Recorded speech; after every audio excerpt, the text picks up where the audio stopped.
Okay, so in today's session, we are going to look at week 11. So, in week 10, we have already prepared for whatever is necessary for week 11. So, how does inner product work? What are the properties of inner product? Right? So, all such things we have explored in week 10. So, now we are ready to start looking at the main aim of introducing the inner products, which is the spectral theorem. Okay, and in the second part of week 11 we will see some applications of the spectral theorem, right? So spectral theorem is basically the concept of diagonalization, which we have introduced already. So the spectral theorem, we will see it in a more precise way today. Okay, all right. So let's start with what is mean by Hermitian matrix and Hermitian matrix or operators, and then what is the adjoint of an operator. Okay, so for this we are considering a linear transformation T from Cn to Cm, okay, represented by an m by n matrix A with respect to an orthonormal basis. Okay, so A is some matrix representation of T, but note that the basis we are considering here is an orthonormal basis.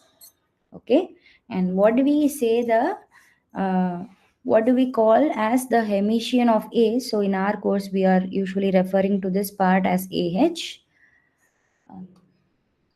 Okay, fine. So now you see that this is the matrix which we have obtained from A. How did we obtain this? We first take the transpose of this and then take the conjugate, and then we see that that is AH. So AH is nothing but A transpose conjugate. Okay, so or you can write A conjugate transpose. Either way it is correct. Okay, first you take the transpose and then conjugate, or you take the conjugate and take the transpose. Either way you will get the same matrix. Okay, so for example, suppose I am giving you this simple matrix. Let's say A is equal to 2 plus I, 3 minus I, 4 minus 2I, and then 5. Now what is A star for this matrix, can you tell? Is the Hermitian, right? No. Yeah, the So, Hermitian of A. Yeah. so it would be Okay, 2 let minus us I, write AH to avoid confusion. Yeah, AH. So it's 2 minus I. and then 4 plus 2I, Yes. 3 plus I, Yes. 5. Okay. Okay. So you see how we are writing the Hermitian of A. Okay. Okay. So how are we defining the adjoint of T? So the adjoint of T denoted by T star is the linear transformation from Cm to Cn represented by AH with respect to an orthonormal basis. Okay, so if you have A, then AH is the matrix you get for T star. So it means what? So you take any vector x in Cm. Okay, so Cm we take, then T star x is equal to AHX. Okay, remember if T is from Cn to Cm, and so this is a 2 cross 2, so here they both are like 2 cross 2 matrices. But suppose if you have a 3 by 2, then this will be 2 by 3, right? So if A is m by n, so note that here this is an m by n matrix. Okay, and this is actually an n by m matrix. Okay, so here you see you have n rows and m columns. Okay, so this is an n cross m matrix. So here if T is from Cn to Cm, then T star is from Cm to Cn. Okay, the other way. So I am taking any x belongs to Cm, then T star of x is AHX. Okay, fine. Does it make sense? Okay. Yes, ma'am. Okay. So using inner product, how can we now relate this Hermitian adjoint and inner product? Okay, see, Hermitian is the terminology we are using for matrices, and adjoint is the exact similar concept for linear transformation. Okay, so Hermitian and adjoint are more or less used as a same concept. Okay, so interchangeably used in many places. Okay, let T from Cn to Cm. Then the adjoint T star from Cm to Cn is defined so that for all U in Cn and V in Cm, this property for inner product is satisfied. Right? So do you remember earlier we have seen that inner product of x comma y is actually yhx. Why is that so? First, what is x? Let us say x and y are two elements in Cn. Suppose let us say, maybe, yeah, here I can say no problem. Let us take two vectors in Cn. So x is equal to x1, x2, xn, and y is equal to y1, y2, yn. So what is inner product of x comma y? Remember, we are in complex space. So what is inner product x comma y? Can you say? X x1 y1 bar plus x2 y2 bar, and it will go to x and x y1 bar. Okay. All right. Now what is YH? Remember, x is in Cn. Okay, x is in Cn.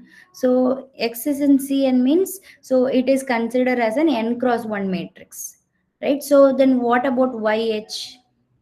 X and Y both are considered as an n cross 1 matrices. Right, with n rows and one column. So what can you say about YH? Remember, the order will be reversed. So YH is a, 1 cross n. so you see that YH we can write it as Y1, Y2, Yn. Now if you do YH times of X, it is basically you are doing this matrix multiplication. YH, so you have a complex conjugate as well. And then you have X.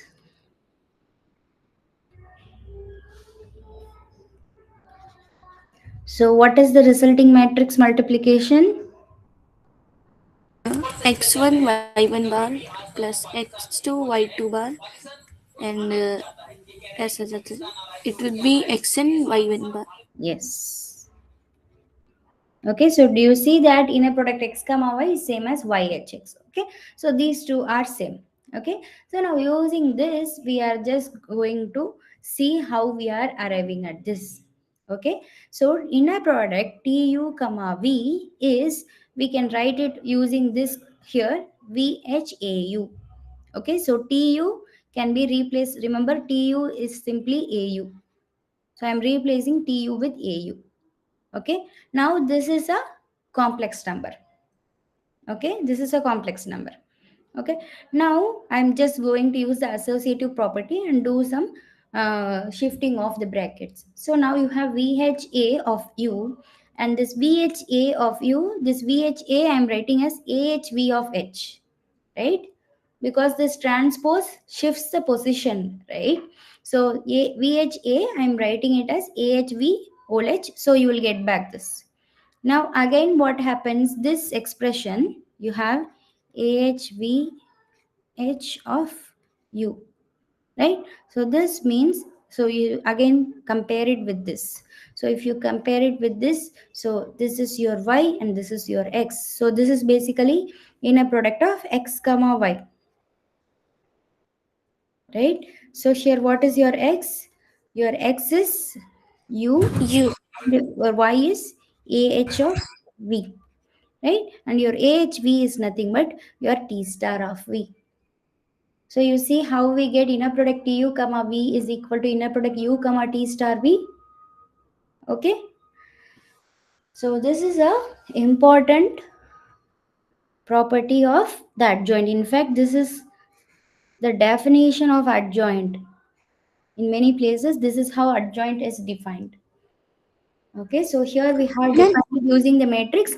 So in many places, the definition is given through this relation between T and T star. Yes.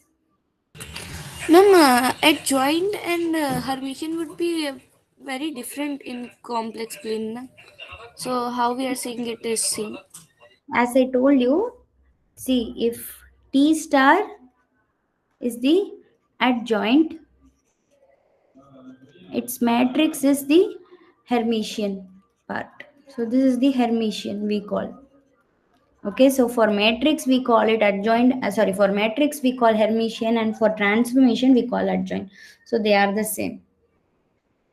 Okay. Okay, ma'am. In real, there was no that. In Uh, real, in real, you don't have anything like adjoint or Hermitian, because what happens in real space? In real space, AH is simply A transpose, right? okay, ma'am. Okay. Now, what are some properties of adjoint? So, first property is for sum of two operators. Let us say you have two transformations T and S from Cn to Cm. So, these are represented by m by n matrices A and B. Okay. So, both are with respect to some orthonormal basis. Okay. Now, S plus T whole star is S star plus T star. So, what should be A plus BH? What should be the Hermitian of A plus B whole power H? AH Uh, plus BH. Yes. Okay, similarly for the product, okay, so let's consider T from Cn to Cm and S from Cm to Cl. Okay, now your matrix A is an m by n matrix, and for the matrix of S, which is B, is an L by m matrix. Now you see that the product A into B is defined. Is it defined? A into B, I guess it should be BA. I have written it the wrong way. So it should be B into A.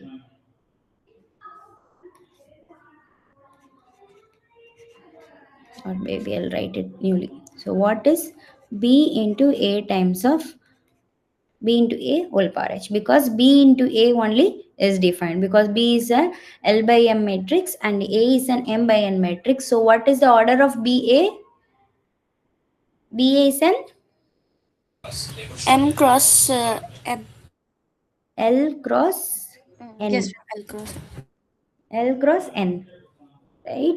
Okay. So now you see that what is this BAH is equal to? AH BH. Yes, AH, BH. Now remember AH, what is the order of AH? N cross M.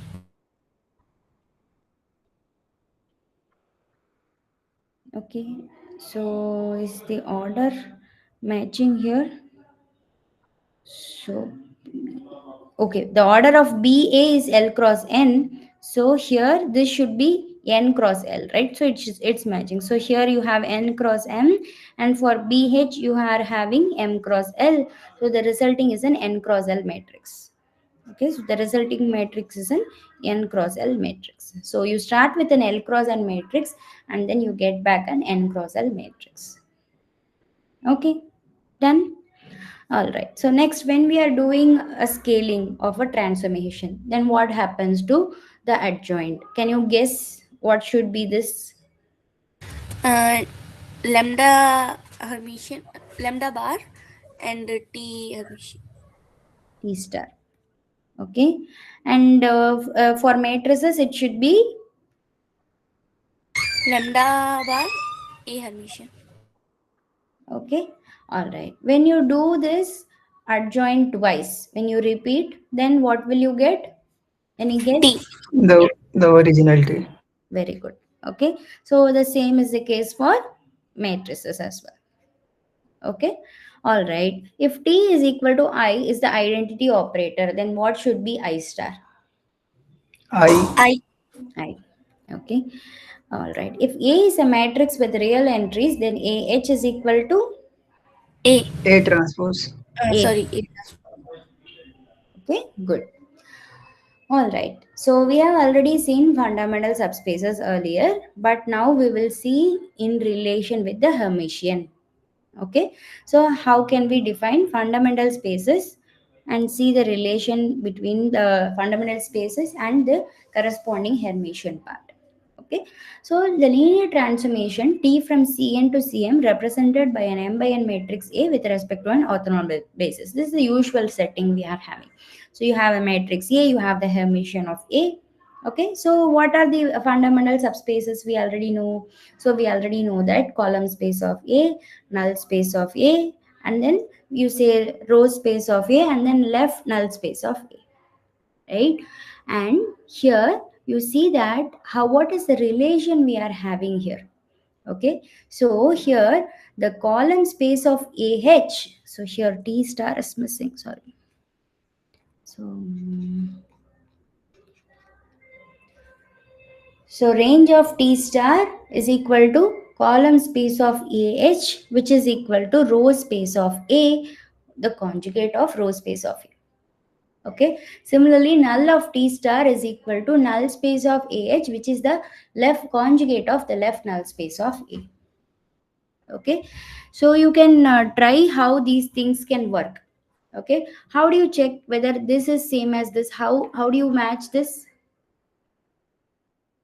Is it not By very, solving. is it not obvious? At least in the column space case, is it not very straightforward? Because what is column space of AH? It is the span of all the columns. So these are the columns, right? So which are, so now again you take the conjugate of these things again, which is exactly the row space of this, right? So the row space conjugate is exactly the column space of AH. So it is very obvious, isn't it? Yeah. Yes, ma'am. Same way, null of AH is same as left null space of A conjugate. So this also can you visualize? Yeah. Yes, So ma'am. so these properties are very redundant. You can easily visualize from the matrix itself. Okay. Now let us compare these properties with the rank nullity theorem and see what's the relation we are getting. So already we know that row rank, rank, column rank and row rank all are same. This is something we know already. And what is rank nullity theorem saying? Rank nullity theorem is saying that rank plus nullity is equal to n, or in other words, nullity of A is equal to n minus rank of A, right? And rank of A is same as rank of AH. Okay, so this is again an important property we have. Rank of A is same as rank of AH. And nullity of AH, remember A is an AH, so T is a transformation from Cn to Cm, whereas T star is a transformation from Cm to Cn. Okay, so here you see that for this the codomain here is having, the domain is having dimension m. So nullity of AH is m minus rank of AH. Here yn and here ym. So here the domain is Cn and here the domain is Cm. So do you understand the difference here? Yes, ma'am. Okay, good. Okay, any questions so Excuse far? me. Yes. Uh, some questions here. Yeah. Firstly, these properties we are discussing, Mm. every time we have said it is respect to an orthonormal basis. Is that a necessary condition, or we are just added it for completeness? See, why we are considering it as an orthonormal basis? Because when, only when we are having orthonormal basis, certain properties as we are moving on, you will see they are kind of very much necessary only with ortho. So in these cases, you will see only with orthonormal basis we have certain things working. So from the beginning itself, we are better assuming that they are orthonormal. So certain properties are kind of redundant. Okay, so you will see slowly why we are assuming it's orthonormal. So when I come to this diagonalization part, I can tell you how it is working, why it is needed. Okay, fine. All right, now right. Okay, so not all the properties needed, but some Sorry, of the what? ones we are going to see definitely needed. I mean, some of the properties we saw above, they may not need that condition, Yes, but the ones we are seeing here, they will definitely need it. yes, yes. Okay, Okay. yeah. And seems like a lot of things are actually working out because of the properties of the matrix and transpose itself. Mm-hmm. So the transpose part seems to be playing a big role in all of these things in some sense. Yes, definitely. Okay, this That's fine. transpose is definitely playing an important role, and you will also see that sometimes many things we are considering using this also. So suppose a computation of this row space or left null space, whatever is convenient, you can use that because of these relationships you are having between A and AH. Okay. All right. So, yeah. So, regarding this orthonormal basis, another important thing why we are using orthonormal basis is that, so once we know that the things we are using are orthonormal basis, many representations are very much simpler. Okay. So, you remember that if you have an orthonormal basis, you have a very easy way to express any given vector, right? That is one reason why we are considering orthonormal basis always. Okay, and then the main role is because of the diagonalization procedure, which we are going to see shortly. Okay, all right. Hmm. So all this we are doing to, our aim is to move towards a spectral theorem. At that place, all these things, all these concepts are kind of used together.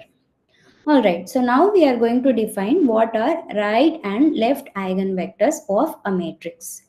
Okay, so the usual eigenvectors which we are using, okay, so the usual eigenvalue, so this is the right okay, so here it is actually right and this is left.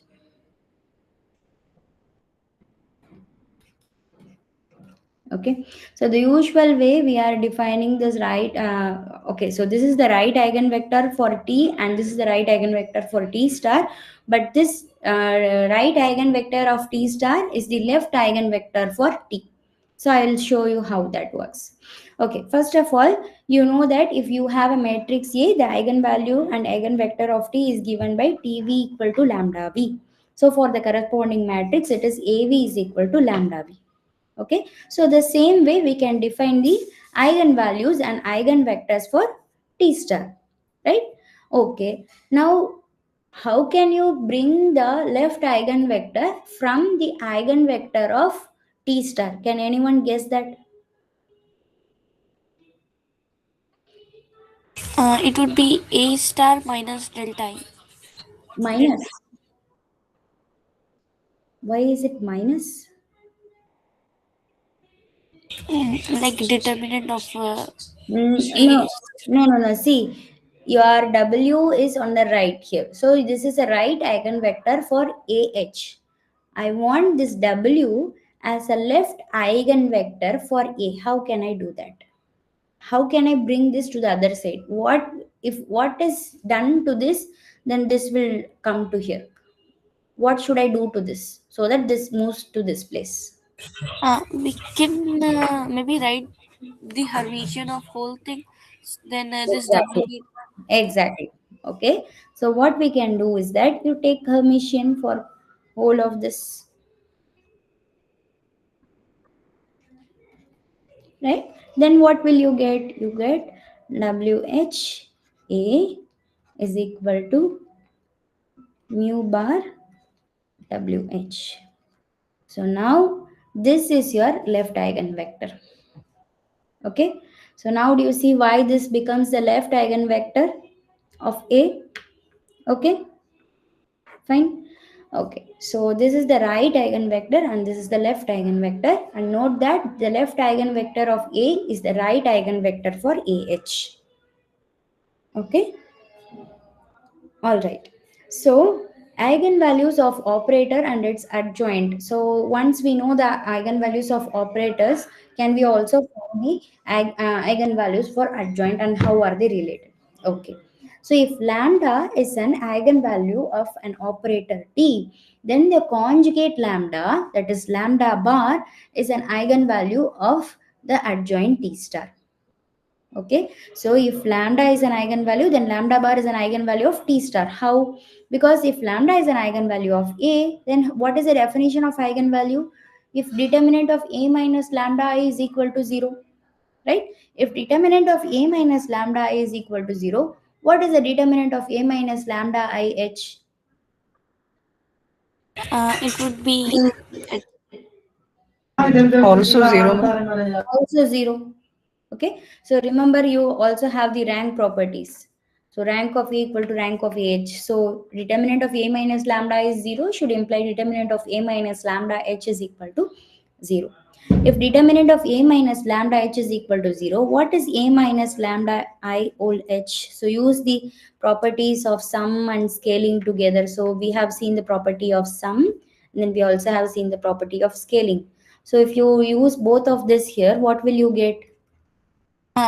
AH and minus lambda bar I. Okay, so you see that this is what you are getting. So this means what? You have determinant of ah minus lambda bar I equal to 0. This implies lambda bar is an eigenvalue of ah. Is that clear? Yes, ma'am. Okay, so if you say that if lambda is an eigenvalue of t, then lambda bar is an eigenvalue of t star or ah. Okay, fine. Okay, let us see how far you can remember things. Let t from Cn to Cn be a linear operator. Okay, then we say t is diagonalizable if, can you complete? There are several ways. If we have Mm. AM is equals to GM. Okay, one condition is that Am is equal to Gm for all eigenvalues. Okay, this is one condition. Okay, what are the other ways to say that it is diagonalizable? n distinct eigenvalues. Okay, if T has n distinct. I guess that is covered here But itself. that, Yeah. but Uh, ma'am, that will that not is work covered. in follow, Yeah, right? yeah, that is covered here itself. What are the other ways of saying? If, Three different eigenvectors. yeah, This so if we can find a basis, if we can find if there exists a basis of Cn consisting of the eigenvectors of T. So the other way to say. Okay. All right. Okay. So this is about diagonalization. Now let T from Cn to C be a linear operator. Then we can always find an orthonormal basis of Cn with respect to which the matrix of T is. Can you complete this? We saw it in Upper the last. triangular. Very good. And what is this statement, this theorem called? Do you remember? Schur's theorem. Exactly. Right. So this is Schu's theorem. All right. Okay. Now the question is, for what kind of t we can always find an orthonormal basis with respect to which the matrix of t is diagonal. Okay. So we see that in certain cases the matrix is diagonalizable. In for all cases, the matrices are upper triangular with respect to an orthonormal basis. Now, when can we have an orthonormal basis of eigenvectors? That is the question. Okay, so let's start with a very small step. So let us start with the operator, that also in the real case we will start from t from r2 to r2. Okay, so now suppose t from r2 to r2 is a linear transformation such that tv1 equal to lambda 1 v1 and tv2 equal to lambda 2 v2. Okay, where v1 and v2 are orthonormal. So this is the condition I am assuming. So from this condition I am going to see what is the property which t has so that these things are possible.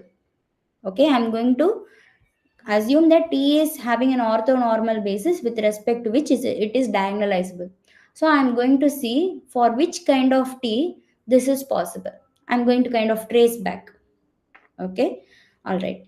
So now A equal to PDP inverse, where P is equal to what should be P? So let us say, suppose for example, V1 is equal to V11, V12 or V21, and V2 is equal to V2, V12, V22. That way the matrix will make sense. That's why I'm taking it in this way. So I'll write it more clearly. Okay, so I have taken the matrix in this way. So now sorry, vectors in this way. So v1 I'm taking like this, and v2 I'm taking like this. So what should be the matrix p? First column would be V1 and second column would be V2. Yeah. Okay, now what do you know about this d? It would be eigenvectors in diagonal element. Eigenvalues. Sorry, yes. Okay, all right. Now what is p inverse? Before looking at what is p inverse, before even calculating, let us observe few things. Okay, all right. So what is that we are going to see? So what, so let us take v11, v12, v21, v22. Okay, so now you see that you are having v11, v21 here, and v12, v22 here. What is that you know about these two vectors? They are orthonormal. So what does it satisfy?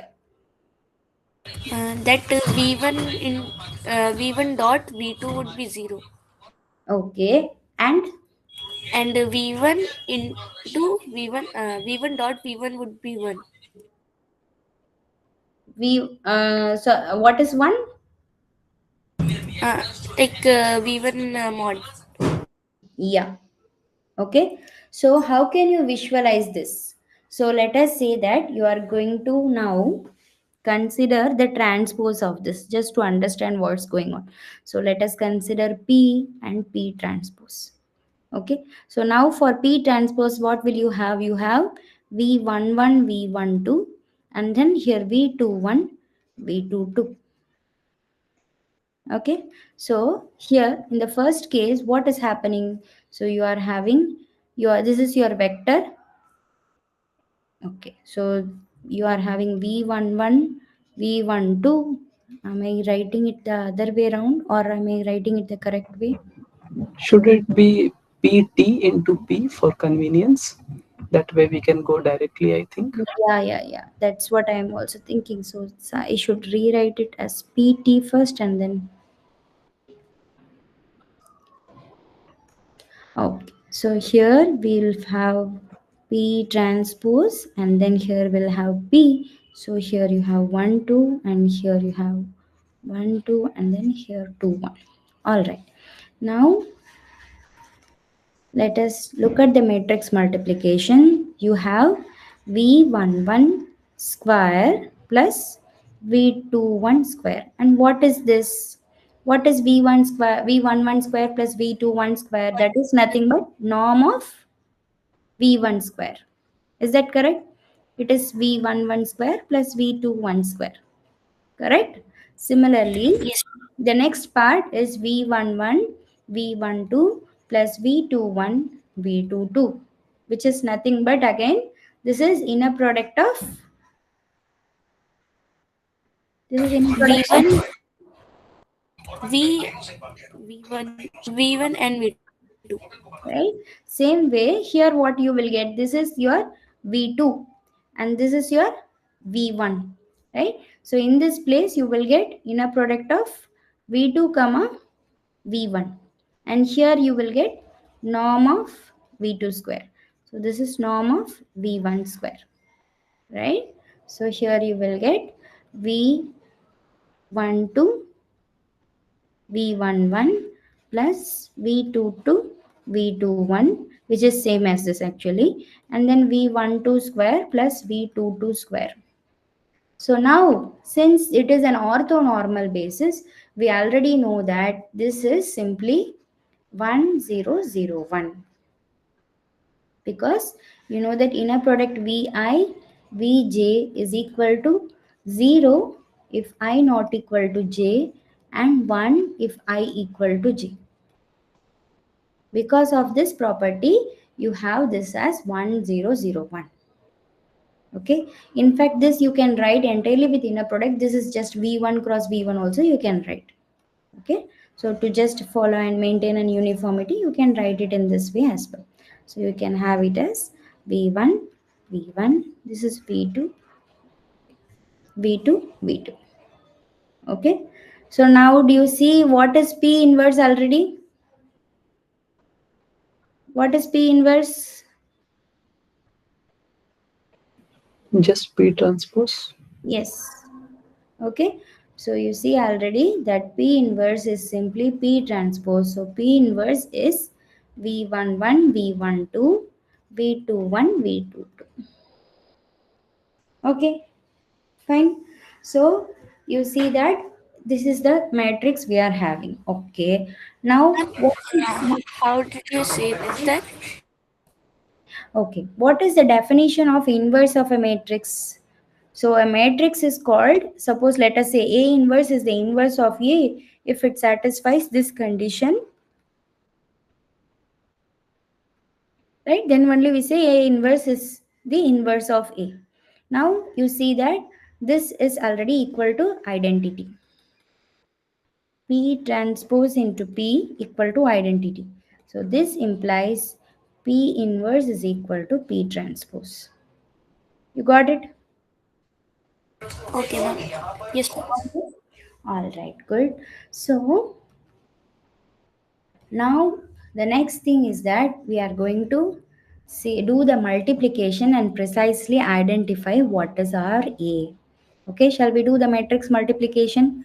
Okay, so A is equal to PDP inverse. Okay, so maybe I will first go with DP inverse. Can you compute this and tell me? V11, V12, V21, V22. What do you get?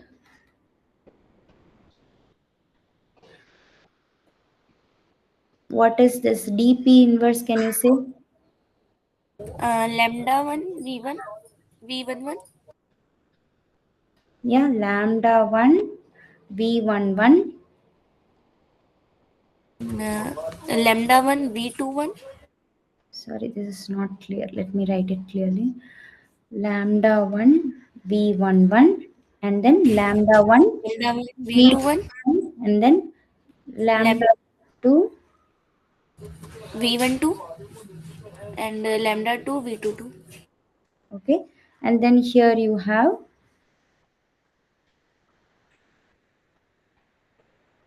V11, V21, V12, V2. Sorry, this is V12,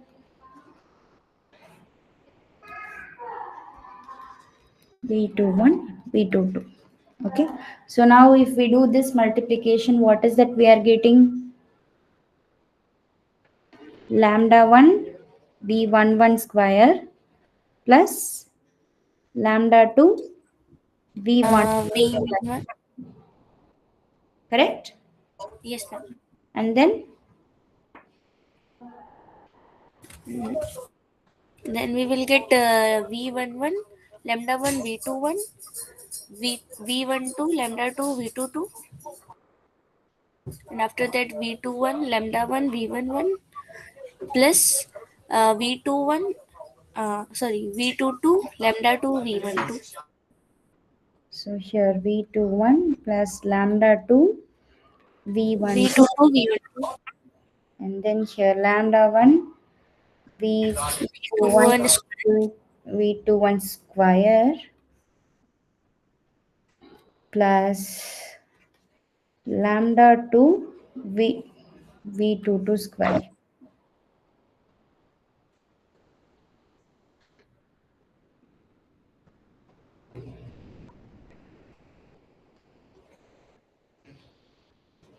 Okay, okay. So this is what we have obtained. So what is that you notice about Aij entry and A12 entry and A21 entry? it should go to 0 I guess. Why it should go to 0? No, What is that you observe? Compare these two terms. So compare A12 and A21. What So do you they are observe? the same. Yes. observation. So they are same. A12 equal to A21. So if they are same, what does that imply? Matrix is symmetric or the Exactly. transpose is same as the Yes. original. Yes, very good. So A is symmetric. It means A is equal to A transpose. Okay. So if there is a transformation for which we can find an eigenvector consisting of orthonormal basis, then that transformation should definitely definitely should represent a symmetric matrix. Okay. So this is the first observation we are having. Okay. So what is that? So this is important. That's why I put a separate box for this. So if T is orthonormally diagonalizable, okay, in the real case, then its matrix is symmetric. Symmetric. Okay. This statement is clear. So in the real case, the matrix should be symmetric. Okay. So what is the general form of symmetric matrix and its powers? Okay. So from this, what have you identified? What have you identified? Excuse me, Yes. one question here, please. Yes. Uh, Yes. we are talking about the orthonormally diagonalizable matrix. In this case, we had assumed that our eigenvectors are already orthonormal. Even if they are not orthonormal, Hmm. then we can create an orthonormal basis Hmm. of those eigenvectors. And then if we are able to do this, then also this will hold, correct? No? Yes. Yes. Correct. So if we see any symmetric matrix, we can just assume then and there that this will have an orthonormal basis with Exactly. respect to which it is diagonalizable. We have not come to the converse yet. See, this is the other way around. What you're saying is kind of the converse. So when you are having a symmetric matrix, we will have an orthonormal basis is a converse. So here the assumption is that if there is an orthonormal basis, then the transformation should be symmetric. Okay. And for all symmetric matrix, do we have an orthonormal basis? That we have not yet concluded. You understand the difference? Okay, so the reverse is not yet concluded. Yes. Yes. So Okay. we can only, if we don't know the form of the matrix, but we know that it is orthonormally diagonalizable, then we can conclude that the matrix is symmetric at least. Exactly. Exactly. Okay. Okay, good. Okay, so there are few things to observe. Okay, so first, what is V1? So in the above calculation, can you check what is V1 transpose? So first of all, V1 is an 2 cross 1 matrix and V1 transpose is an 1 cross 2 matrix. So what is the product of these two? So V1 is V11, V21, V21. Okay. Now V1 transpose is V11, V21. Okay. So what is this V1 square? V2 1 square plus V2 1 square. See, this is a 2 cross 1 into 1 cross 2. So what's the second entry here? It would be V11 V21. Yeah, and here V21 V11 and V21 square. okay. Similarly, what is V2 V2 transpose? It should be V12 square, correct? Yes, ma'am. And then maybe I'll do all the steps in, if it's too much, maybe I'll write one more step. It's just one more step, right? I'll write V12, V22, and V12, V22. So this is V12 square, V12, V22, V12, V22, V22 square. Correct? Yes, ma'am. Now, what is lambda 1 V1 V1 transpose plus lambda 2 V2 V2 transpose? lambda 1 v11 square plus lambda 2 v12 square.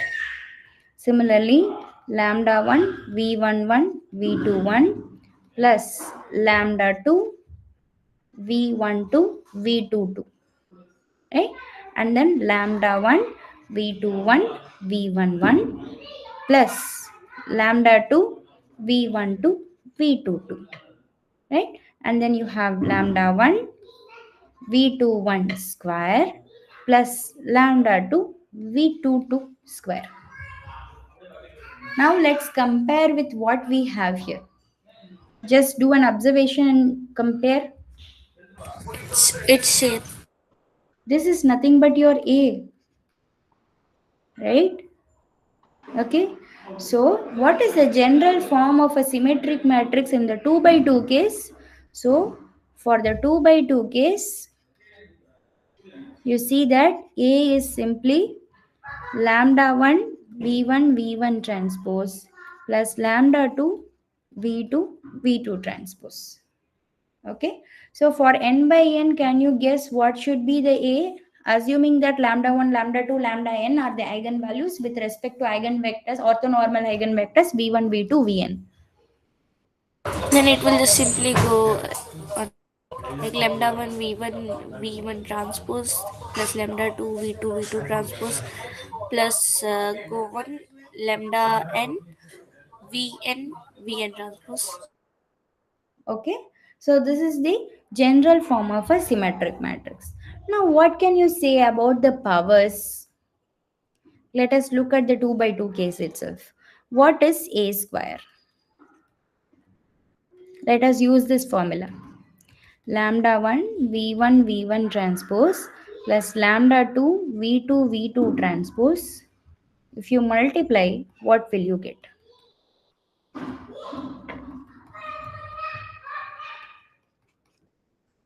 So first term, you will see that you have lambda 1 square. And what do you know about v1 transpose v1? uh, it would be It's I. It's 1 actually, right? v1 transpose v1 is 1, not I. It's just 1. Inner product v1 comma v1 is 1, right? So this should reduce to simply v1 v1 transpose. v1 v1 transpose. Okay, so what is happening here? So you have v1 v1 transpose into v1 v1 transpose, which is v1 into v1 transpose v1 and v1 transpose. Now this v1 transpose v1 is basically v1 comma v1. What do we know about v1 comma v1 inner product? It is 1. So this is v1 v1 transpose. Okay, so in fact, what you observe here, the square is in fact the same. Okay, in this scenario, the square is actually the same.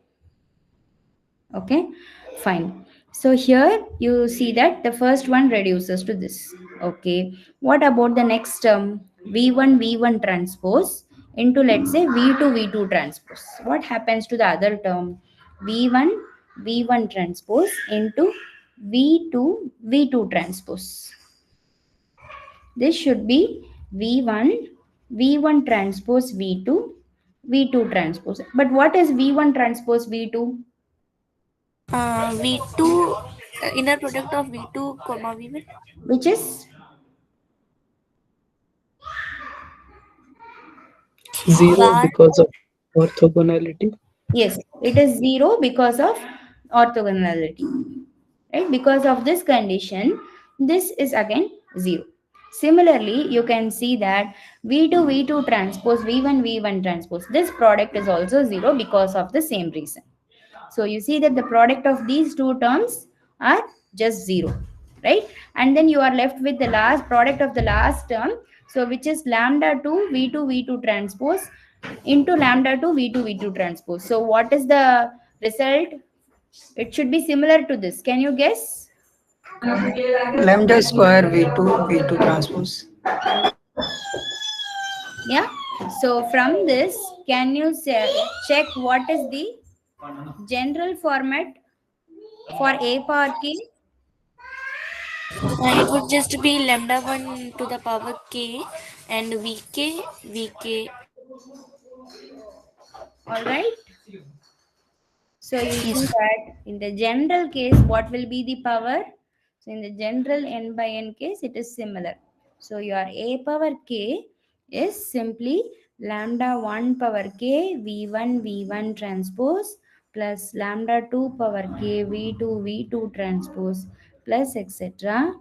lambda n power k vk power transpose. So you see the power of diagonalizability. That too, when you are having orthonormal basis, what is the power? Do you see that? Yes. So the powers are much simpler. You just need the eigenvalues and eigenvectors to compute the powers. The same we have already expressed using the matrix PDP inverse, but now it is even more simpler. Okay, fine. All right. Excuse me, Yes. some question here. Mm. Um, we are seeing here, could you scroll up to page 3? Okay, no, page 4 only, middle of page 4, sorry.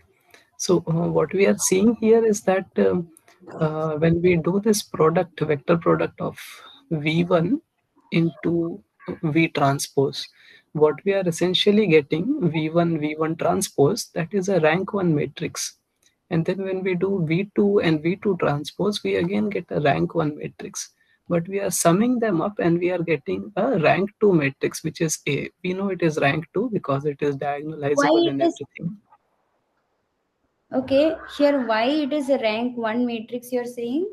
It's just one V itself, right? V transpose. We learned that rank 1 matrix is of the form UV transpose. That's why I'm doing that.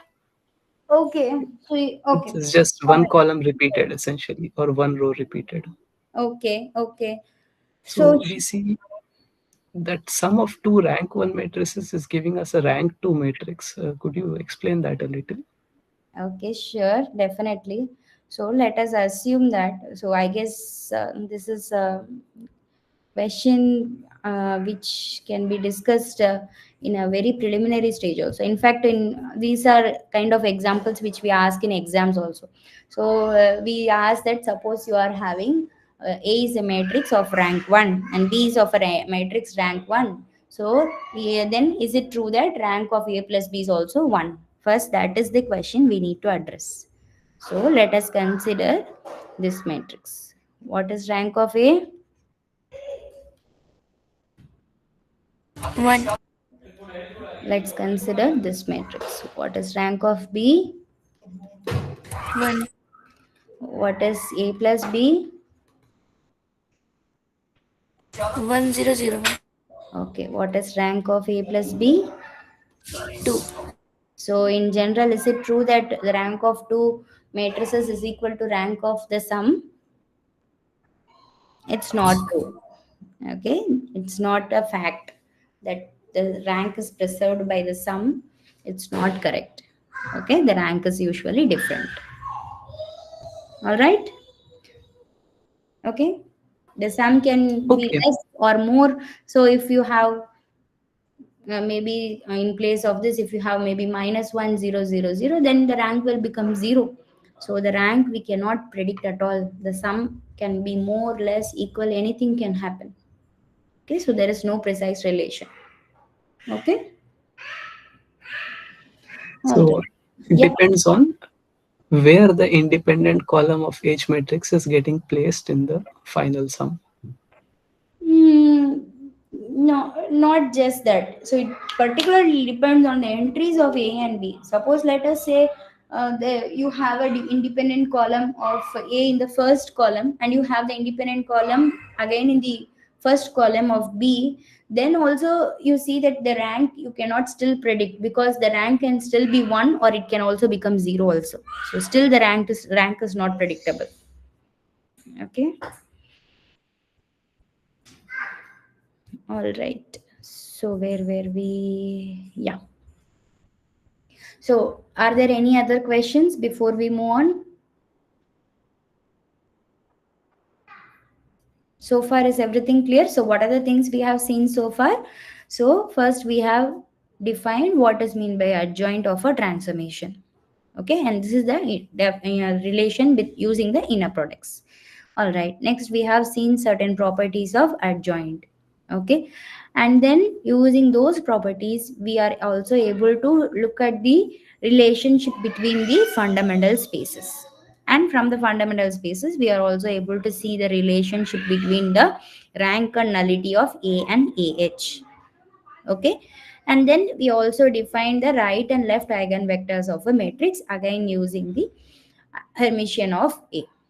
Okay, and then we saw that if lambda is an eigenvalue of T, then lambda bar is an eigenvalue of AH. Okay, then the question is about when can we have so for what kind of T we will have an orthonormal basis of eigenvectors, that is when can we orthogonally orthonormally diagonalize a T. So for the 2 by 2 real case we were able to see that it is true for a symmetric matrix. And then we also saw what is the general form of a symmetric matrix if we are having a, so this is the general form of a symmetric matrix if this lambda 1 lambda 2s are these eigenvalues and the vi's are the corresponding orthonormal eigenvectors. Okay, and the powers can be explained in this way. Okay, so these are the things we have seen so far. Okay, so now the question is the converse of this statement. Can you first of all tell me what is the converse of this statement? What should be if and what should be then?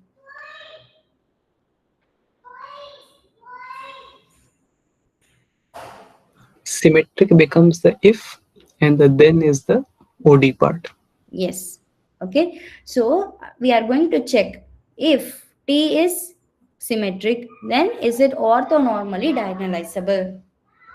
Okay, so you see that if A is symmetric, then you have the matrix in this form. Okay, now what are the eigenvalues here? The eigenvalues here are, so how do you find it? Usually this is A minus determinant of, this is the determinant of A minus lambda I, right? So this is the determinant of A minus lambda I. So when you do this, this is what you will get, right? Okay, and then when you solve this, this is what you are going to get. So I am not getting into the details of this because these are pure computations, so I don't want to do computations precisely. So what I thought is that instead of doing these computations I will take one specific example and do. Shall we do this? Can you all take your paper and pen and compute the eigenvalues of this, and then we can compare it with this? Okay, please take your paper and pen, compute the eigenvalues of this matrix.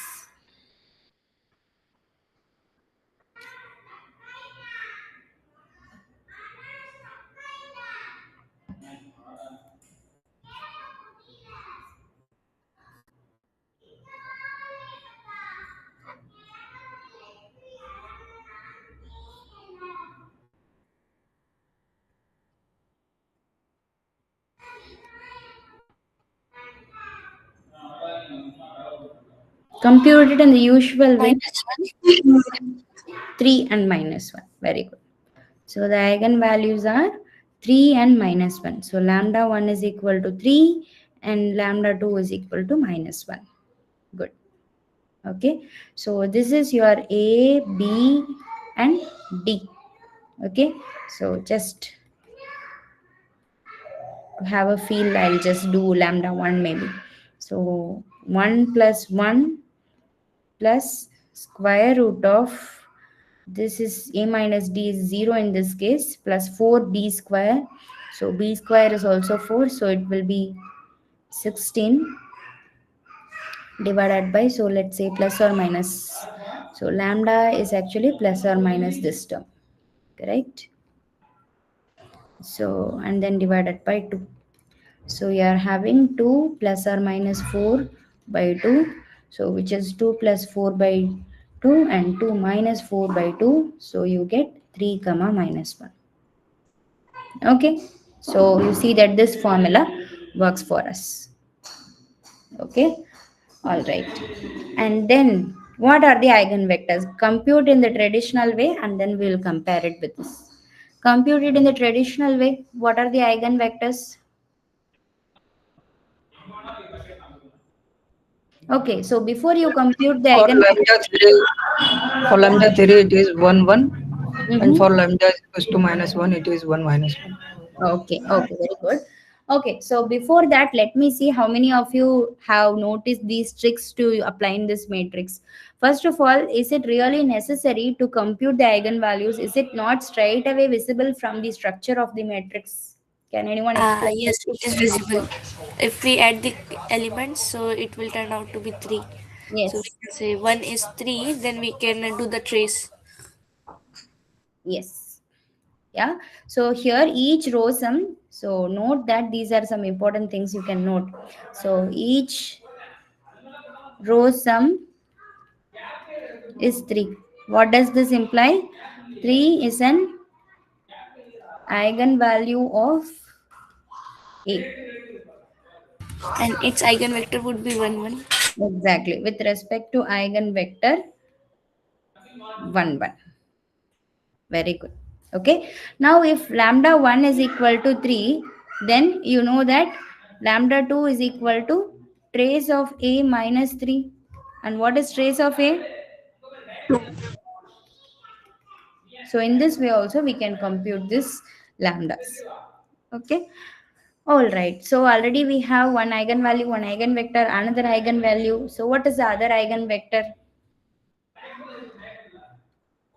What is V2? 1 minus 1. 1 minus 1. Okay. All right. Now, is this orthogonal or this V1? So suppose let us say this is your V1. So whether this V1 and V2 are they orthogonal? So Yes, ma'am, they are. are they orthonormal? No. If we divide by root 2, then Yes. uh, So let us maybe first call them as U1 and U2 and then we will write the orthonormal basis as V1 and V2. So V1 is 1 by root 2, 1, 1 and V2 is again 1 by root 2, 1 minus 1. Okay, fine. Okay, so now we have an, for a symmetric matrix, we are able to see that we are having an orthonormal basis. Okay, fine. Okay. So now with this, you can see that if you are having a symmetric matrix, then also we will be able to have real eigenvalues and it is orthonormally diagonalizable. So we have proved the converse also. So what is that we have seen so far? So the important thing we have seen so far is that if T from R2 to R2 is a linear transformation,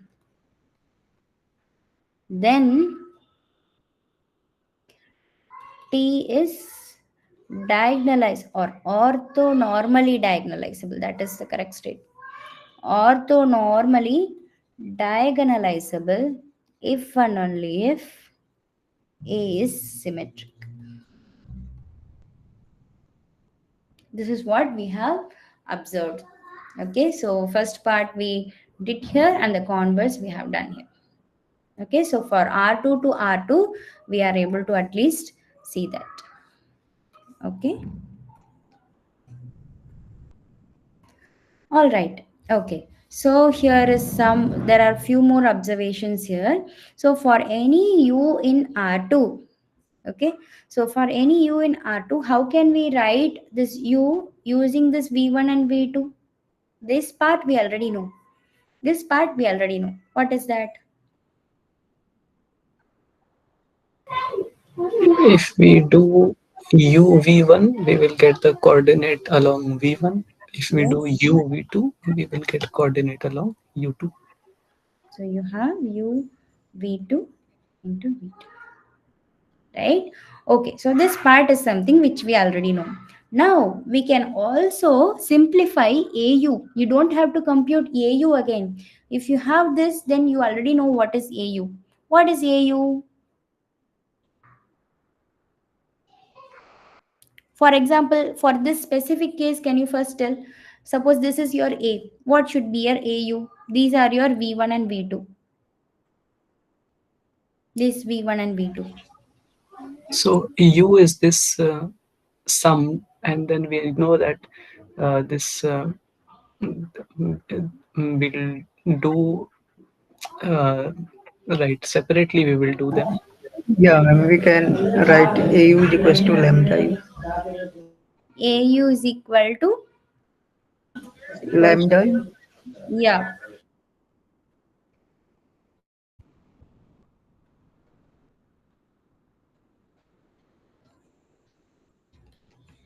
right? Or more generally, so AU is equal to lambda 1 inner product U comma V1 V1 plus lambda 2 inner product U comma V2 V2. So you see, one diagonalization, one orthonormal diagonalization simplifies so many things. So because you have an orthonormal basis, first of all, U we can write it in this way, and then because A is orthonormally diagonalizable, you are also able to write it in this way. So this expression is also now simplified. Okay, so you don't have to really do the A into U. Only this much is enough. Yes, Can you once explain how we wrote this U? U. This, Yes. see, this I guess you forgot. In the previous session, we have seen that. So to compute the coefficients, if you have an orthonormal basis, you don't have to really compute the coefficients. So the coefficients are simply given by inner product U comma V1 or inner product U comma Vi in general. So this is what we have seen. The advantage of having an orthonormal basis is that you don't have to compute the coefficients. The coefficients are given directly by inner product U comma Vi. Do you remember this much? Yes, ma'am. Yeah. Okay, good. Okay, there is more to observe. Okay. Okay. Geometrically, let's observe the following. Okay.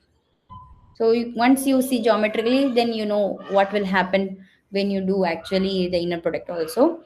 So see in this case, so this is the explanation for this specific example. Okay. So V1 is this vector 1 by root 2, 1 by root 2.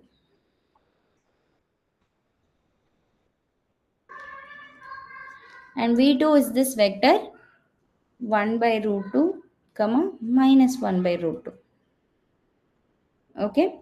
Now what is AV1? AV1 is 3V1. So it is 3 times of V1. Right? So it is along the same line. And what is AV2? AV2 is simply minus V2. So it is along the same line but in the opposite direction. Okay. So you see that, first of all, what do we know about V1 and V2? We know that V1 and V2 are orthogonal. We know that V1 and V2 are orthogonal. Now, what also we have observed, AV1 and AV2 is also orthogonal. Okay, so V1 into inner product V1 V2 equal to 0 has implied that AV1 into AV2 is also 0. Okay, is this clear? Yes, ma'am. Okay, Excuse me, one yes, question here. yes, yes. Here in this case, we were lucky that our eigenvectors were already orthogonal. Let us say our eigenvectors are not orthogonal and we are making an ONB out of that eigenbasis. Mhm. In that case, how will we be able to say that a v1 is still equal to lambda v1? Because that is true for the eigenvector itself. But if we orthonormalize those things, then in the ONB, will the AV is equal to lambda v property of eigenvector still hold? So this statement, maybe I'll write it clearly. So if we have an orthonormal basis of eigenvectors for A, then now is it clear that only when we have an orthonormal basis of eigenvectors, then in that case we will have this statement. So that part still holds even if we have the not the actual original eigenvectors, but the ONB corresponding to those eigenvectors, then the AV is equal to Your lambda v coefficient. orthonormal basis, see, your eigenvectors are orthonormal forms and orthonormal basis. That is what this statement means. Your eigenvectors, they are orthonormal, and hence it forms a basis. Okay. So whatever eigenvectors v1, v2, vn, that are orthonormals. See, all these things we are talking about a symmetric matrix case. So for symmetric matrix case, at least you don't have to worry. Automatically, you will be able to find an orthonormal basis. Okay. And in general, whenever you are having an orthonormal basis of eigenvectors, this is going to be true. Okay. And or obviously, because it is orthonormal basis of eigenvectors, the underlying matrix is symmetric. Okay. Okay, this thing I just realized, I wasn't thinking about it. But if we have a symmetric matrix, then it means that the eigenvectors that we get will be pre-made into orthogonal set. Is that Exactly. what I? That is what we are seeing here. If you are having a symmetric matrix, automatically the eigenvectors are becoming orthonormal. You don't have to orthonormalize it. We did not do any orthonormalization. Automatically they are orthonormal. Okay, so this was not coincident but built in No. design. Exactly. Okay, so we don't even have to do that Gram-Schmidt No, no, no, orthonormalization. no. For It's symmetric, already pre-made. Okay. yeah, that is the speciality of symmetric matrices. You don't need any Gram-Schmidt or anything. You are gifted with already an orthonormal basis. Okay. Okay. Okay, Fine. thank you. Yeah. Okay. So just summarizing everything is what is called real spectral theorem. So an operator T from Rn to Rn is orthonormally diagonalizable if and only if it is represented by a real symmetric matrix A. That is, A is equal to A transpose. Okay. So whatever I was explaining using the 2 by 2 case, so the general statement for an n by n matrix also holds. For the n by n case also holds. Okay. So what does that mean? What does it mean that it holds for an n by n case? So suppose you are having a transformation T from Rn to Rn. Okay. And suppose you say that this is symmetric. Okay, that is, you have A equal to A transpose, then you have eigenvalues lambda 1, lambda 2, lambda n. See, this is just a termin, or for convenience you usually assume this condition. What is the condition you usually assume here? So we order it in this way. Okay, so you automatically know, if you are given a set of eigenvalues, how to write the diagonal matrix. So you will not get different answers once you have this terminology. So the eigenvalues are ordered in this way. Okay. And the corresponding eigenvectors v1, v2, vn, this is an orthonormal basis for Rn, and avi equal to lambda ivi, and inner product vi vj is equal to 0 if I not equal to j, and sorry, yeah, correct, 1 if I is equal to j. Okay. So these are the things you should know about a matrix which is symmetric, or an operator which has a symmetric matrix. Okay.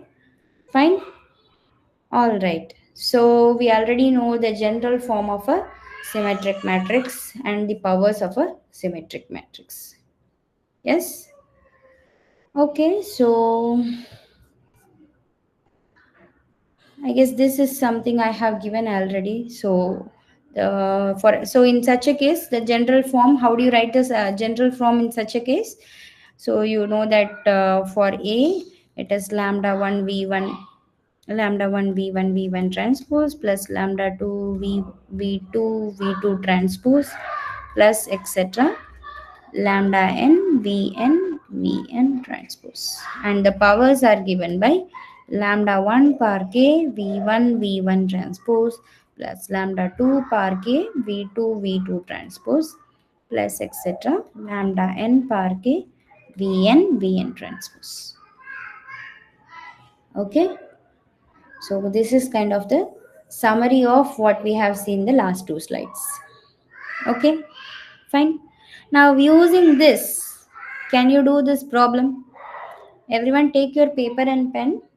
Try solving this using the concepts we have seen. Don't use brute force multiplying a. Oh, okay, maybe I will call this a power 100 times of b. So don't do something like mechanical multiplication and all. Use the properties we know. Observe what is the property of a and what is that we have to do. Okay, what is the first observation about a? Symmetric. Yes. Okay, so if you know that it is symmetric, how do you compute a power 100? By that earlier formula. Yes. Okay, now how do you compute a power 100 into b?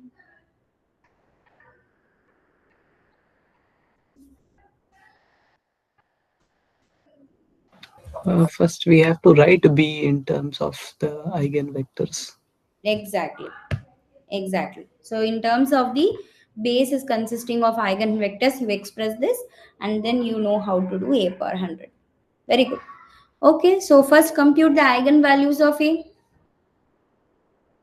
step by step. Step 1, compute eigenvalues and eigenvectors of A. So whenever I am saying eigenvectors, remember they are orthonormal eigenvectors because we are having a symmetric matrix. So you will first only get orthogonal, just make it orthonormal.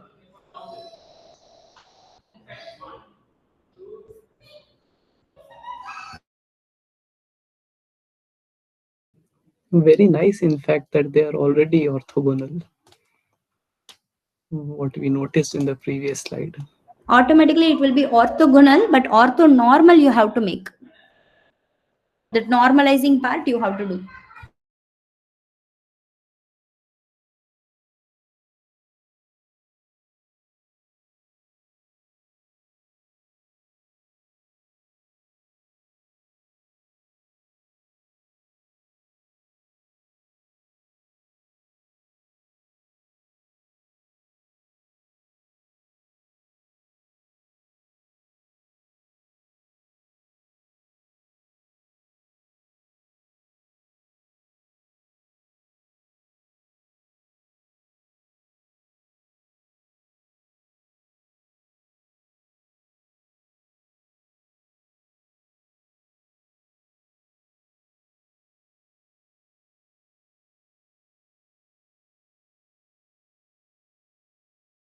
We will have lambda as 0, 1, and 3.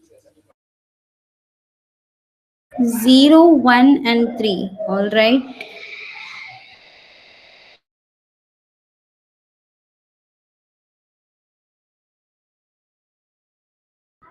Good. So you are having, so lambda 1 is 3, 0, 0, 1 and minus 3, or 0, 1 and sorry 3, 1 and 0, right? 0, 1, 3. Okay. Remember in decreasing order you should write. Okay. What is V1, V2 and V3?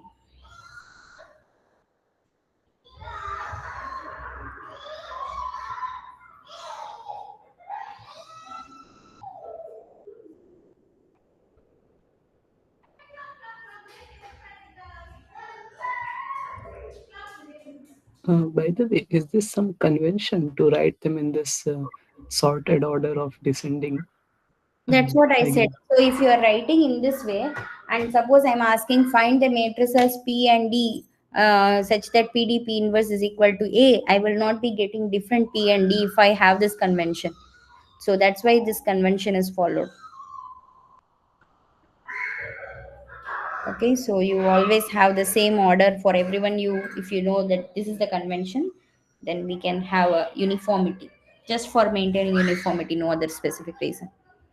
And also you will see that when you are computing powers, so the upper block will have more values, the lower blocks, the values lambdas are going to be small and small, and they are going to vanish. So that is another reason you can say. Do you understand the second reason? Uh, the upper block, as in when you are doing the powers of the matrix, right? That's what you mean, I think. Yeah, so when you are finding the powers, so what happens, so in the matrix D, so in D you see that so your D is lambda 1, lambda 2, lambda 3. But for bigger matrices, imagine for bigger matrices, you know, you can truncate this matrix maybe into a smaller matrix, because you know that, so for bigger powers those terms are going to be zero, because they are going to be smaller and smaller after a specific stage. Something like that is possible. Okay, truncation is possible when you have such an order for very huge data. So you can actually reduce the dimension of the higher powers. Exactly, when you are doing that, yeah, because of this you can reduce the dimension. Yes, And when you have reduced the dimension, computation needed is very much less. exactly.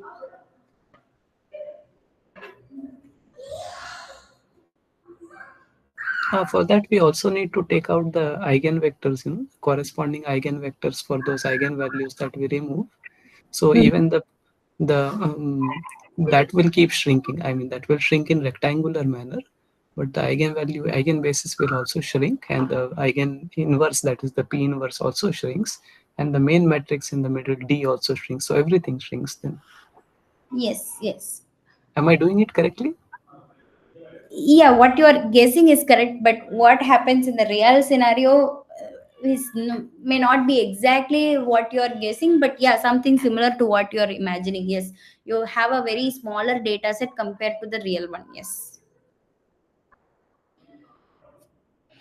Okay, so what is the V1, V2, V3 in this case?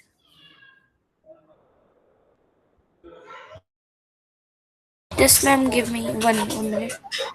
So V1 is 1 to 1, and V2 is minus 1 0 1, and V3 is minus 1 1 minus 1. I Okay, got so, V3 as a minus yeah. one zero minus one. Okay, so you remember you also have to normalize it. Otherwise, you will have wrong calculations. If you normalize, what will you get? For For V1, it is 1 by root 6. root 6, 1 to 1. And for V2, 1 by root 2, 1 by root 2. 1 by root 2, root it's 2 minus 1 0 1. very good. 1 by root 2 1 by root minus 1 2, 0. 1 by root 3, minus right? 1 1 minus 1. Right? Okay. Uh, it's 1 minus 1, 1, I guess, right? Ma'am, can you once check the for lambda 0 V3? Yeah. Fine. Okay. Yes, ma'am. Okay. I've got minus 1 1 minus 1, then it is right. Yeah. Yeah. Now, what is step 2? So, step 2, express B in terms of V1, V2, V3. How do you do this?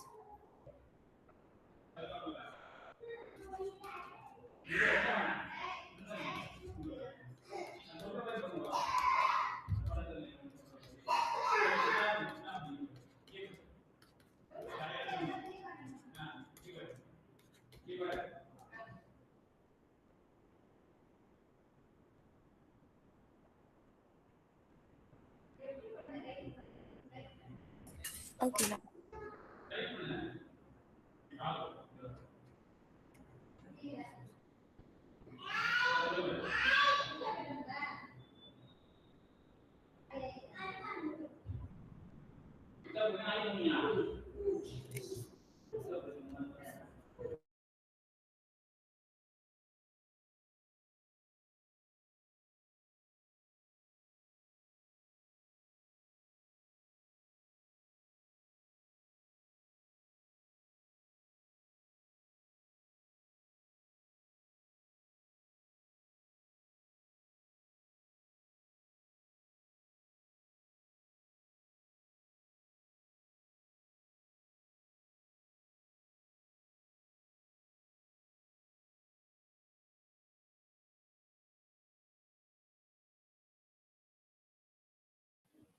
Am I doing something wrong? All the coordinates seem to be going to 0.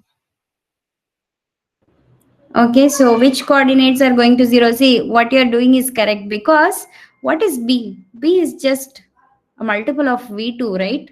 So the coefficients of V1 and V3 are going to be just 0. Did you observe that B is just a multiple of V2? That's correct actually.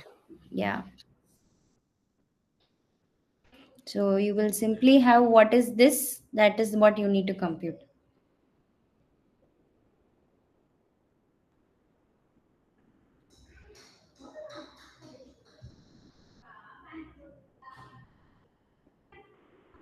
B is minus root 2 times of V2. Is that correct?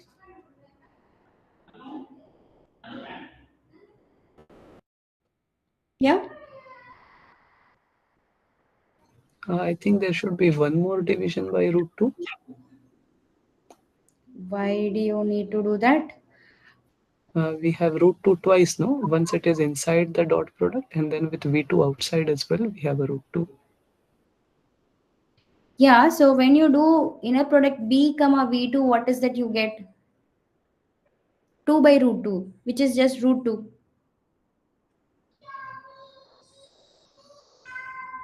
Correct? Okay, we have not yet done the second multiplication. Okay, okay.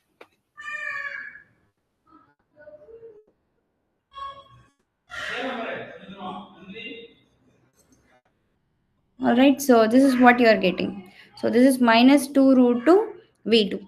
Okay. Now what is A B?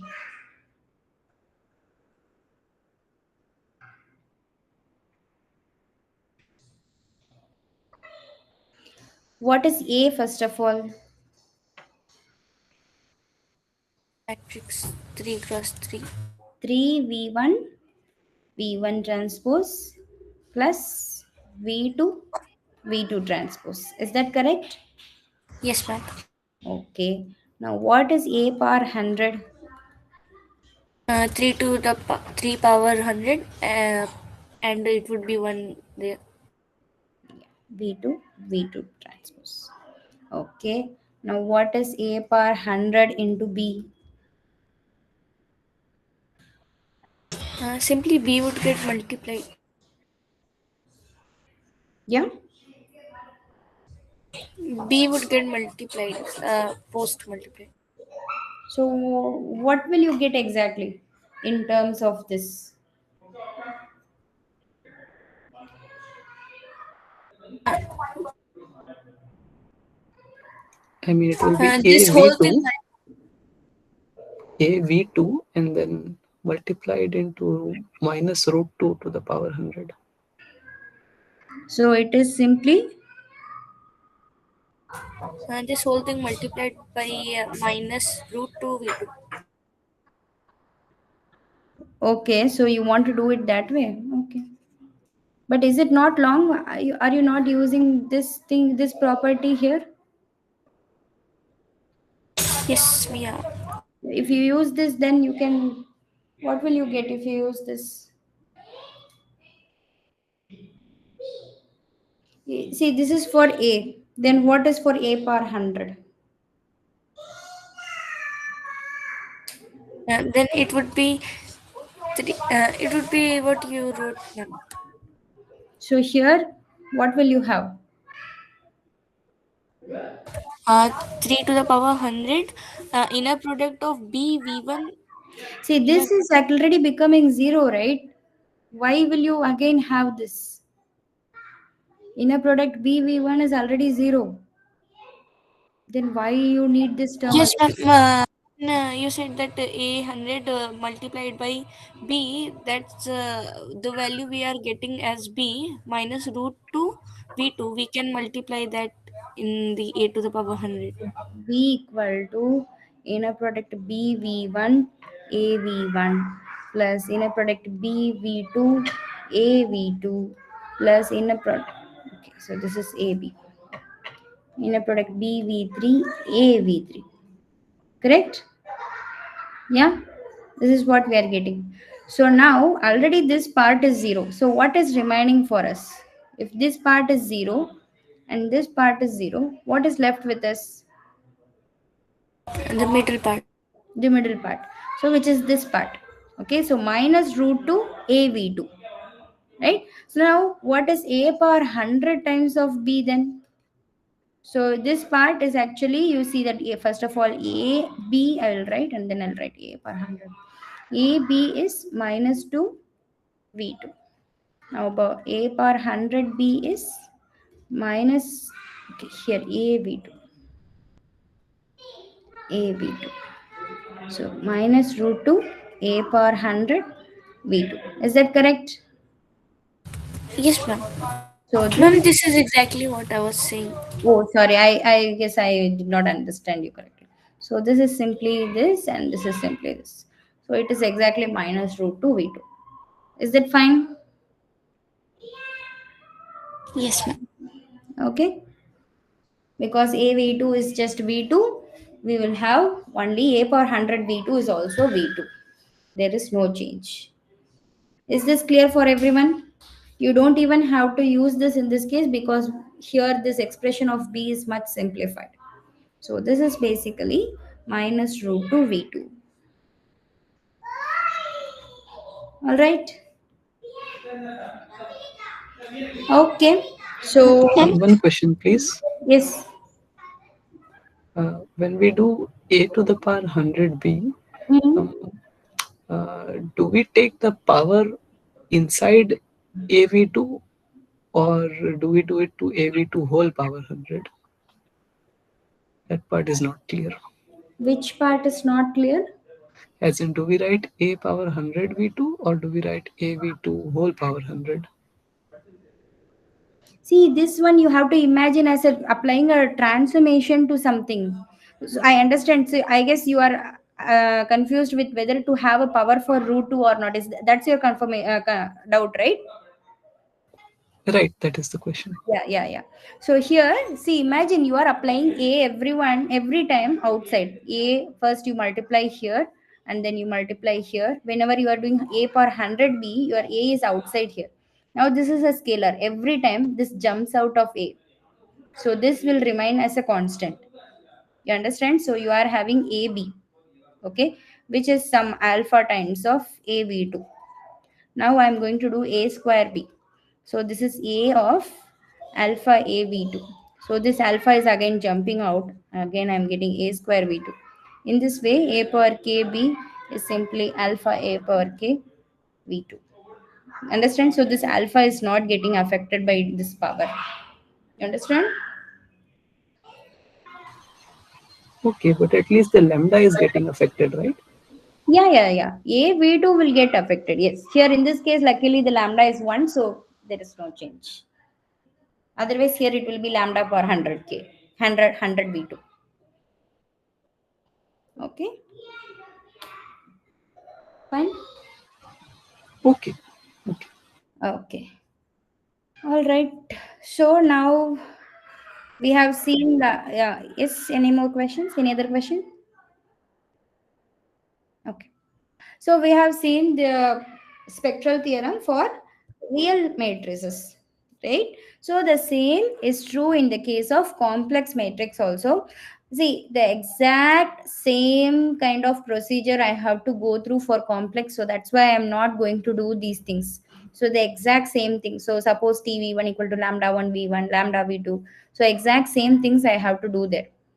Okay, so only thing is that, so instead of transpose I will be having Hermitian in the case of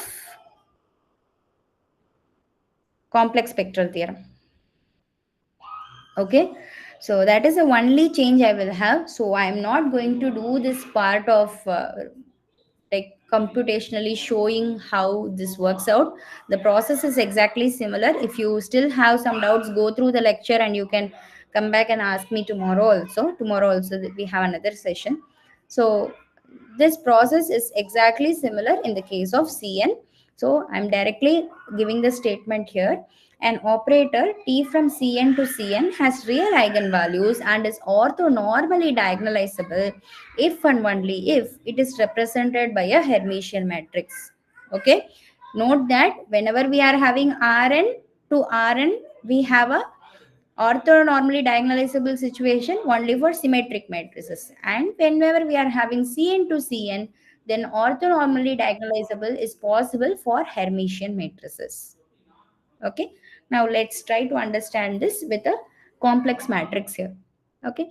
So now for this matrix, what is the first observation? What is A bar H? What is the Hermitian of A? The One A. I.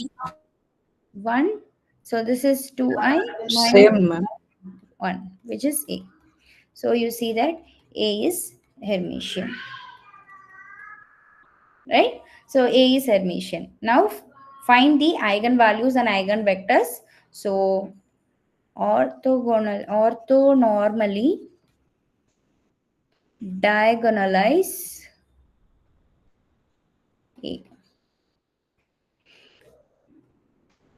So you need to find eigenvalues and orthonormal eigenvectors and then find PDP inverse. Please do this, everyone.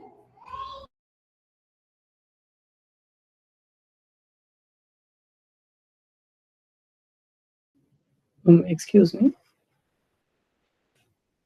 Uh, Even if the matrix is complex, then the determinant is calculated in the same way as the real one, right?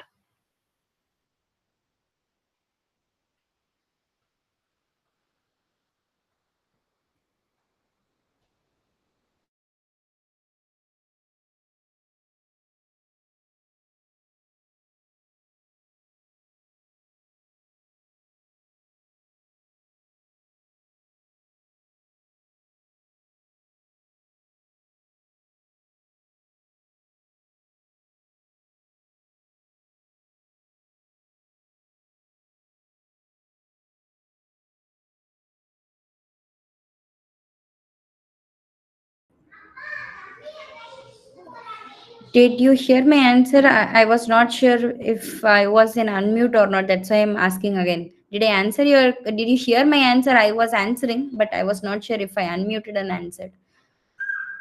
No, I couldn't hear actually. Oh, sorry, I unmute. I forgot to unmute. So the answer was that the procedure is exactly same. The determinant works exactly the same way for complex matrices as well. Okay, thank you.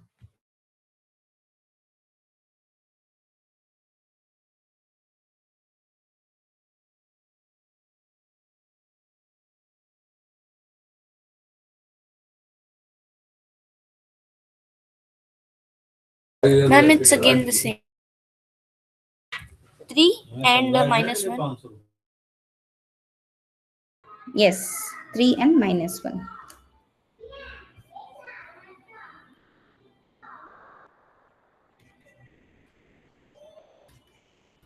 Note that in this case also we are having real eigenvalues only.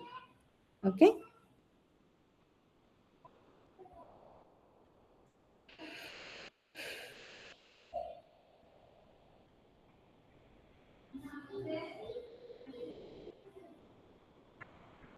The eigenvector for -1 is -i1, Mm-hmm. and for 3, I Hmm. and 1. Yeah. So minus I1 and I1, right? So you have V1 is equal to minus I1 and V2 equal to I1. Okay. What is norm V1?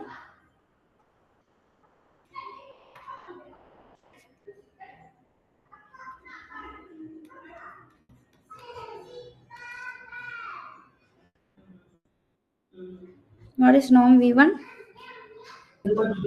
0. No, it's not 0. So here, it's not I squared. Sorry, I did the real Yeah, we have formula. inner project. Yeah, so minus I into I plus 1 square. 1 into 1. So I should use the complex formula, right? So it should be minus I into I. So it's 1 plus 1. So it's 2. All right. And it would So be root 2, right? yeah. So this is norm V1 squared. So norm V1 is root 2. So here you should have 1 by root 2. Similarly, here also you should have 1 by root 2. Okay, now this is an orthonormal basis. Okay, fine. Okay, so now in this case, what is your, so if you have P, can you try computing what is your P inverse? Try computing what is your P inverse in this case. Excuse me, is Yes, the V1 and V2 properly ordered over here? I have a feeling that we have written the opposite order. Can you please check? it's decreasing only, right? Oh, you are saying about the eigen vectors? The V1 and V2, yes. So for 3, it should be yes. Yes. So this is for, yeah, correct. Okay, so in that case, here you have, all right. Okay.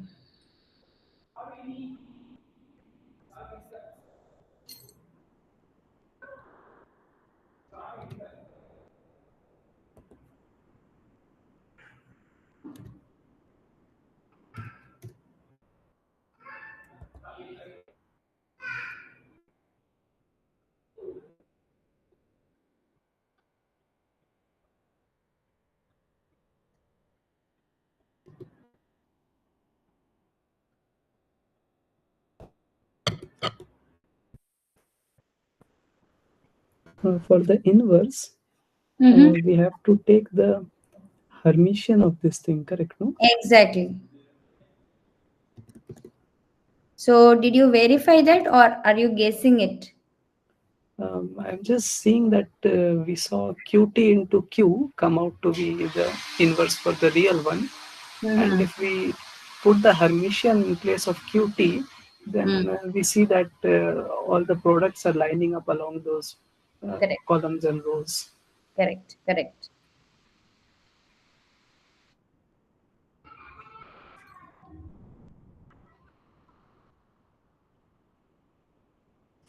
So here you will have, what is your P inverse? Have you calculated? Yes, 1 by root 2 minus 1 by, I V1 I and 1. yeah. All right. So your D is 300 minus 1. All right. Okay. So you have PD, P inverse. Okay. Now you know that you have an orthonormally diagonalizable matrix. So A is an orthonormally diagonalizable matrix. Okay. Fine. So we are done with what is spectral theorem. So the next part is the application of spectral theorem. I guess to start the application, maybe it is too late to start a new topic. It's already crossed 9:50. Maybe mm, I can just do ellipse alone. Maybe I can just do up to this and then exact application I can do later. So I'll just introduce what are conics and quadratic forms and then I'll wind up. Okay. So far everything is clear, right? Yes, ma'am. Okay, good. So the next topic is what are conics and quadratic forms. So this picture I thought it's just good to visualize. That's why I added. There is nothing we have to do to understand this. Just some for visualizing and seeing how we are getting this from 3D conics. I just added this figure. Okay, how different cross sections of the same 3D structure is giving us different 2D structures. Okay, all right. Okay, so what is the general equation of conics in 2D? Okay, so this is the general equation of conics in 2D, right? So the usual conics we see are circle, ellipse, parabola, and hyperbola, right? So for circle, usually this is the equation for circle with center at origin and radius r. And this is again ellipse with center at origin. Okay, so the ellipse here I have specifically given an ellipse like this with major axis along y-axis, but yeah, you can have an ellipse with major axis along x-axis, or it can be rotated, or any, it can be in a different way also. Just some examples I have given. Okay, so here is an parabola open upwards, and here you have an hyperbola. Okay, some examples I have given. Okay, fine. Now, what is an ellipse? Okay, so let's try to understand this parts of this equation. X square by a square plus y square by b square is equal to 1. So here the center for this equation is at the origin, right? And here this a is a major radius. So from the origin to this end is your major radius, in the sense that your a is greater than b. So in this case your a is greater than b. Okay, so because you see that the ellipse is kind of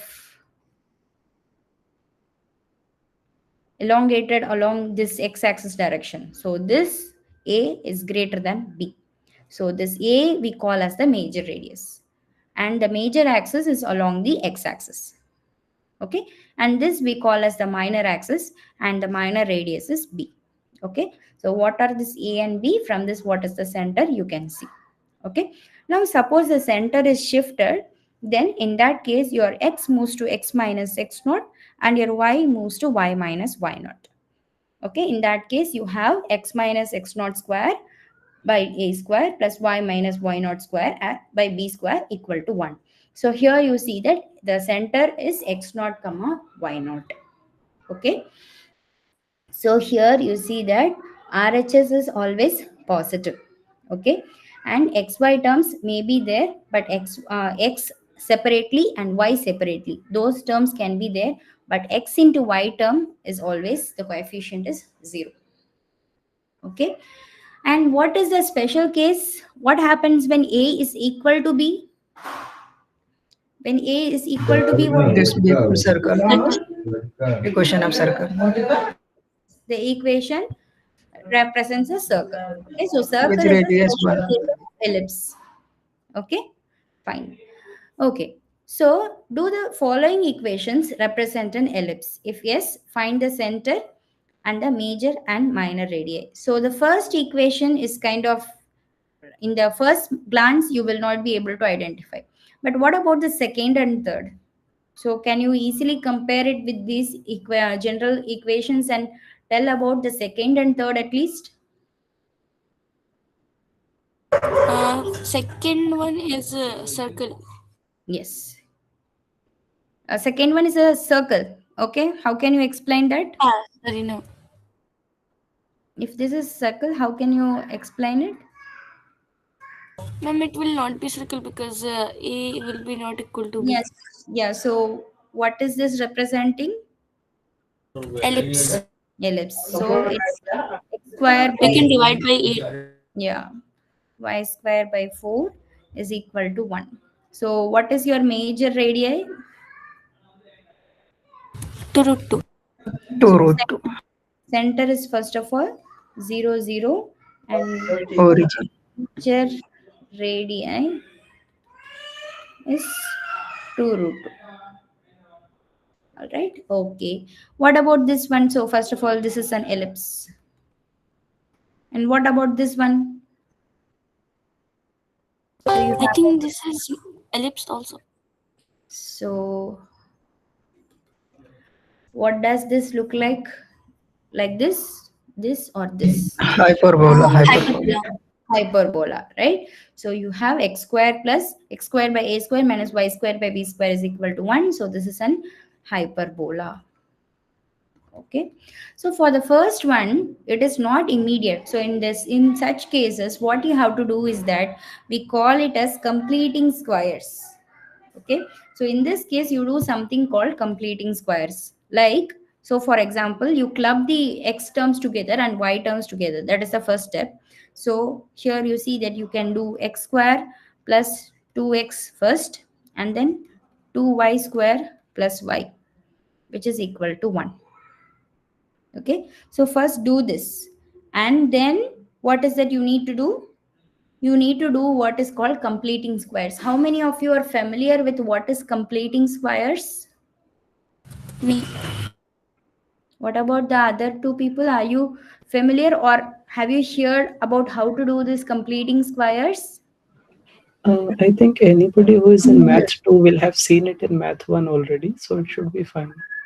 Okay, so completing squares is basically, suppose you have something like this, you can do something like this. So that now what is this term? X plus 1 square. 1 X whole plus square. 1 whole square, right? And this one, let me take the 2 outside so that it's, so 2 into y square plus y by 2, right? So 2y square plus y, I can write it in this way. Now if I want to complete this, what should be the term? If I want to write it something like this, what should I add and subtract for this part? 1 by 2. 1 by 2, or 1 by 2 whole square. Yes. so you are saying y plus 1 by 2 whole square. Yes. So in that case, what should I add and subtract? Plus 1 by 4 minus 1 by 4. Exactly. Uh, So the minus 1 by minus 4. 1 by 4 should be multiplied with the 2. You should not remember, you should not forget. Yes, ma'am. Okay. So you have 2 times of y plus 1 by 2 whole square minus 1 by 2. So here I can replace this with plus 2 y plus 1 by 2 whole square minus 1 by 2, which is equal to 1. Now, okay, I by mistake erased this minus 1 here. So I have to now bring all this constant terms to the other side. So here what will I have? X plus 1 the whole square plus 2 times of y plus 1 by 2 the whole square, which is equal to 1 plus 1 plus 1 by 2. So 2 plus 1 by 2, 5 by 5 2. by 2. Now, can I compare it with the equations which I already know? Yes, ma'am. So, what do I get? What is this looking like? Ellipse. Ellipse. What is the center? Minus 1 and minus Minus 1 minus 1 by 2. Okay, fine. All right. So, with this, I will stop, and then the remaining part we will continue in the next session. So, here I have just added the graph of all these three. So, this is the first one. So, this is the first one actually. This is second, and this is third. Okay. All right. So, I guess I try to cover at least introduce this if I not completely done this. So I try to introduce this. There is more to do for conics in 2D. So we will do the remaining topics tomorrow. Okay. All right. I hope today's session was useful for you. If there are any questions or comments, you can say it now. Any questions or comments? One thing we noticed here in the first page itself, Mm-hmm. when we are defining the Hermitian and the adjoint, what we are doing here is we are taking the inner product of two vectors and both have different dimensions, yet the final inner product we are getting is the same thing. Yes, this is something I have wrote, but I forgot to mention. See, the LHS is an inner product in CM, whereas the RHS is an inner product in CN. But their values both are just some complex numbers, and they are same. Okay, this is something really a good observation. Yes, I wanted to say, that's why I even wrote it, but I forgot to mention. Yes, this is an inner product in the different space CM, and this is an inner product in CN. Correct. So does the value being same represent some similarity between these two vectors in different spaces in terms of their magnitude or something? There is nothing about the magnitude, it's all about the t. How the t acts on u, how the t star acts on v are similar. That's why, so because of that similarity between t and t star, the final values are same. Okay, because of the relay, not similarity, I can say, maybe I should say the relation between t and t star, you will see that the final resulting values are same. Okay, so there is nothing about how u and v are looking here, it's all about t, how t acts on u and how t star acts on v. Okay. Okay, also one little nitpick you can call it about the conics you have shown. I think the parabola should be right open, not top open. Oh, y square equal to 4x. Okay, fine. Yes, correct. So as I told you, I just wanted to have some figures for each of this. Yes. Okay, that's a good observation. Yeah, thank you. All right. Any other comments or questions? I think last time you had asked for some feedback, correct? Yeah, yes. Uh, Others are also ready for that feedback, or yeah, maybe one by one you can. Yes, ma'am.